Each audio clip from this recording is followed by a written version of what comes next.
एक माँ अपनी 1.5 साल की बच्ची को घर से लगभग 2 किलोमीटर दूर एक जंगल में ले जाती है और वहां पर उसकी चाकू से हत्या कर देती है। फिर उसके कलेजे को निकालकर खाती है। खाने के बाद वह नग्न होकर। नमस्कार दोस्तों, स्वागत है आप सभी का हमारे एक और वीडियो में। दोस्तों, इस वीडियो में हम बात करने वाले हैं एक ऐसी दिल दहला देने वाली घटना के बारे में जिससे सुनकर आपके होश उड़ जाएंगे और आपके पैरों तले जमीन खिसक जाएगी। तो दोस्तों, एक घटना है पलामू जिले के हुसैनाबाद थाना क्षेत्र के खराड़ नामक गांव की, जहां पर एक 26 वर्षीय महिला गीता देवी और उसका पति अरुण राम रहता है। साथ ही उनकी सास, गीता देवी की सास कौशल्या देवी भी रहती है। गीता देवी के 3 बच्चे होते हैं, 2 बेटियां और 1 बेटा। तो गीता देवी 12 नवंबर की रात करीब 1:30 बजे अपने 1.5 साल की बेटी को घर से लगभग 2 किलोमीटर दूर एक घने जंगल में ले जाती है और वहां पर तंत्र विद्या का प्रयोग करती है।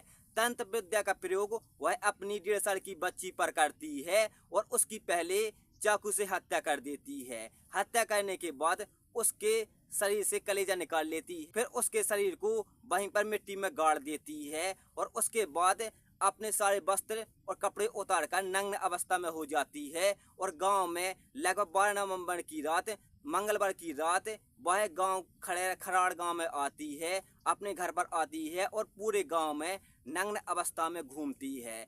तभी गीता देवी अपने पड़ोसी मनोज राम का दरवाजा खटखटाती है। तो मनोज राम दरवाजे की आवाज सुनकर दरवाजा खोलता है।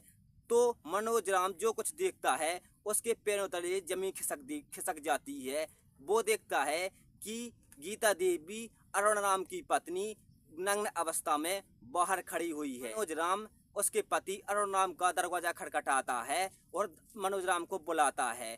तो अरुण राम तुरंत बाहर निकलता है और नज़ारा देखता है कि उसकी पत्नी नग्न अवस्था में बाहर खड़ी हुई है। फिर वह अपनी पत्नी को अंदर ले जाता है और उसकी सास यानी कि कौशल्या देवी गीता देवी से पूछताछ करती है। कहती है, तू इतनी रात कहाँ थी और आखिर तुझने कपड़े क्यों नहीं पहने हैं? तो वो इस सवालों का जवाब देती है और कहती है कि मैं घर से लगभग 2 किलोमीटर दूर एक तंत्र विद्या सीखने के लिए गई थी। तो मैंने वहीं पर अपने सारे कपड़े उतार कर रख दिए हैं और मैं ऐसे ही वहां से चलकर आई हूँ। तो गांव वाले इतने में जाग जाते हैं और गांव का एक झुंड लग जाता है, गीता देवी को देखने के लिए आते हैं। तो सारे गांव वाले एकदम शौक में हो जाते हैं कि आखिर एक 25 वर्षीय महिला ऐसा कैसे कर सकती है। क्या इसके ऊपर किसी ने कोई जादू टोना किया है या यह मेंटल है या दिमाग से कमज़ोर हो चुकी है। फिर गांव वाले उसके पति यानी कि अरुण राम से पूछताछ करते हैं कि यह दिमाग से कमज़ोर है क्या? तो उसका पति कहता है कि ये बिल्कुल ठीक है, ना ही ये दिमाग से कमज़ोर है, ना ही इसका कोई इलाज चल रहा है, ये बिल्कुल बहुत ठीक है। फिर अरुण राम अपनी बच्ची के बारे में पूछता है तो गीता देवी कहती है कि बच्ची तो वहीं पर रह गई है। फिर सुबह पुलिस आती है और पुलिस में यह मामला जाता है।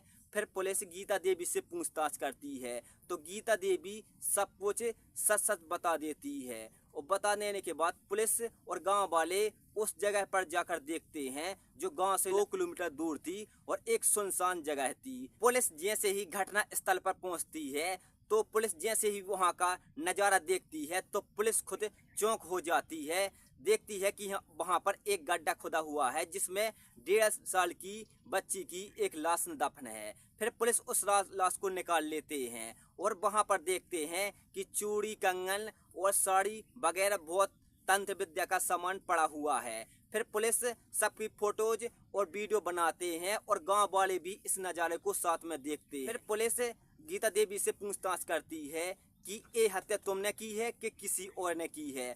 तो गीता देवी अपना जुर्म कबूल कर लेती है और कहती है कि मैं अपनी बच्ची को पहले मारना चाहती थी और उसके बाद तंत्र विद्या से उसे जिंदा करना चाहती थी। पुलिस ये बात सुनकर समझते हैं कि ये गीता देवी मेंटल है। फिर उसके पति से पूछताछ करते हैं, अरुण राम से पूछताछ करते हैं तो अरुण राम कहता है कि ये माइंड से बिल्कुल ठीक है, ना ही इसका कोई इलाज चल रहा है, ये बिल्कुल स्वस्थ है। फिर पुलिस गीता देवी को गिरफ्तार कर लेती है और अरुणाम से और भी पूछताछ करती है। तो अरुणाम कहता है 12 नवंबर को मैं अपनी बहन को उसके घर छोड़ने के लिए गया था, वह छठ के लिए हमारे घर पर आई थी। फिर फिर पुलिस गीता देवी की सास कौशल्या देवी से पूछताछ करती है। तो कौशल्या देवी कहती है कि मैंने गीता देवी को 12 नवंबर की दोपहर 11 बजे कहा था कि मेरे साथ खलिहान लीपने के लिए खेतों पर चल, लेकिन उसने मुझसे कहा था कि मुझे जपला मार्केट जाना है कुछ सामान लेने के लिए। कौशल्या देवी गीता देवी को घर पर छोड़ जाती है अकेली ही। उसका पति उसकी बहन को छोड़ने के लिए उसके घर गया था और गीता देवी घर पर अकेली रहती है और देर शाम से वह एक सुनसान जगह पर निकल जाती है और वहां पर अपनी 1.5 साल की बच्ची को भी ले जाती है। तो वहां पर वह तंत्र विद्या का सामान इकट्ठा करे हुए वहां पर तंत्र विद्या करती है। पहले वह अपनी बच्ची के सारे कपड़े उतारती है जिससे वह नग्न हो जाती है। इसके बाद वह खुद अपने स्वयं कपड़े उतारती है, सारे कपड़े उतार देती है और स्वयं नग्न हो जाती है। फिर वो एक तेज धारदार चाकू से उसकी हत्या करती है और उसके कलेजे को निकालती है। वहां से तंत्र विद्या करके वो अपनी बेटी को एक जमीन में गड्ढा खोदकर गाड़ देती है और उसके बाद इतना करने पर गीता देवी सीधे अपने घर पर आती है और गांव में नग्न अवस्था में घूमने लगती है। 11 नवंबर की सुबह गांव में बोटिंग चल रही होती है तो गांव वाले इस कांड के बारे में ज़्यादा ध्यान नहीं देते हैं और बोटिंग करते हैं। इसके बाद फिर पुलिस जैसे ही गांव में आती है तो सारे गांव वाले इकट्ठा हो जाते हैं।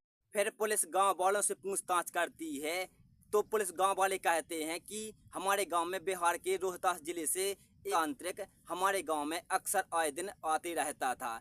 तभी पुलिस वालों को एक और चौंका देने वाली बात पता चलती है, जहां पर गांव में खेती कर रहे लोगों से एक बात पता चलती है कि आधी रात को एक बच्ची के चिल्लाने की आवाज आई थी। तभी हमने सुनी तो फिर पुलिस कहती है तुम लोगों ने जाकर नहीं देखा। तो उन्होंने सोचा कि एक सुनसान इलाका है वहां पर, लेकिन हम अकेले थे तो हम वहां पर नहीं गए। हमको डर लग रहा था कि आखिर कोई सियार की आवाज तो नहीं है, तो इसलिए वह एक डरावना इलाका था जहां पर एक सुनसान इलाका है जहां पर लोग अक्सर कम ही जाते हैं, जहां पर लोगों का आना जाना एकदम बिल्कुल नहीं होता है। तो वहां पर रात के करीब 2 से ढाई बजे के बीच में एक बच्ची की चिल्लाने की आवाज आई थी। तो हम लोगों ने सोचा जाकर देखें, तो हम अकेले थे इसलिए हम लोग वहां पर नहीं गए हैं।